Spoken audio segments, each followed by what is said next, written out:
Yung mga pare, may guest tayo. So, boss, kumusta? Okay lang po. Matanong lang kita, gaano ka na katagal nag-workout? From September 11 po till now po. And Until now. almost magti 3 months na.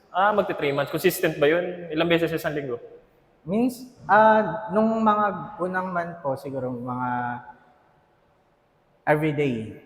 Everyday. Opo. Pero nung medyo nararamdaman ko po yung pagod, medyo nag-settle po ako ng, like, binabawasan ko na siya yung actual kong ginagawa ng mga previous. Okay. So, may pinapalo ka bang mga workout meal plan? I'm sure may coach ka yata eh. Na po. Pero coach, may mga nag-coach dito, di ba? So ito, baka makatulong. So, napakalupit ng app na to. #1 fitness app sa Pilipinas. Tutulungan kita sa meal plan. At saka sa workout na rin kung sakali bang maibala. So ito. So, unang-una, ang pangalan ng app is Please Move Up. Okay. So, kukunin ko na yung details mo. Age mo is 23. 23. Weight mo is As of now, 66.9. ano? 66.9. 66. Sakto na natin. 67 na natin. Round off. 5. Height po? Height mo? 5'3". 5'3". activity level, ilang beses ka nga ngayon? Yung consistent base mo ngayon. At saka kaya mong panindigan. 4 days po. So 3 to 5 lang yan natin sa bracket 3 to 5. Fitness level mo, beginner. So ito, may mga goal dito na katawan. At saka kung anong klaseng routine o workout na gusto mo. So pumili ka dyan. Nakalagay dito, B-shape, curves, lean bulk, athletic, and balance, lean and tone. Marami. So alin ang prepare mo dyan? Para sa future. Strength and power po. Strength and power, okay. Isa lang. Isa lang.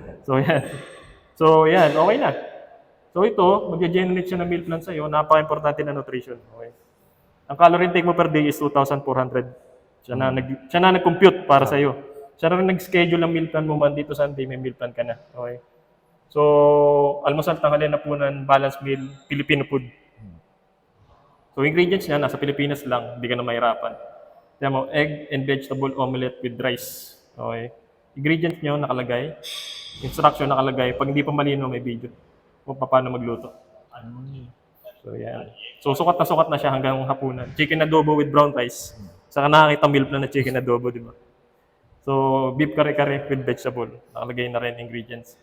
So, yun ang meal plan mo. Susundin mo na lang siya, wala ka nang iisipin pang iba. Pero balik mo dito, may isa pa para makita ni Bossing.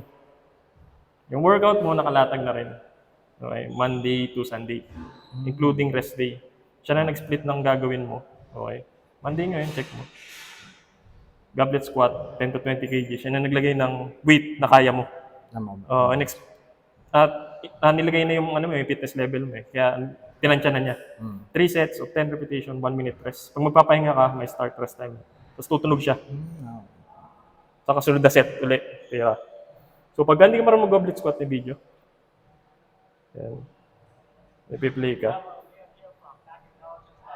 So yun.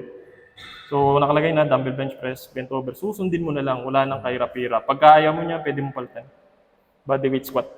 So pagka lima puno, maraming gumagamit ng dumbbell, pwede mo palitan. So yun. Ito, brother, how's the app? Good po. Kasi helpful siya specifically po and especially sa kagaya po namin.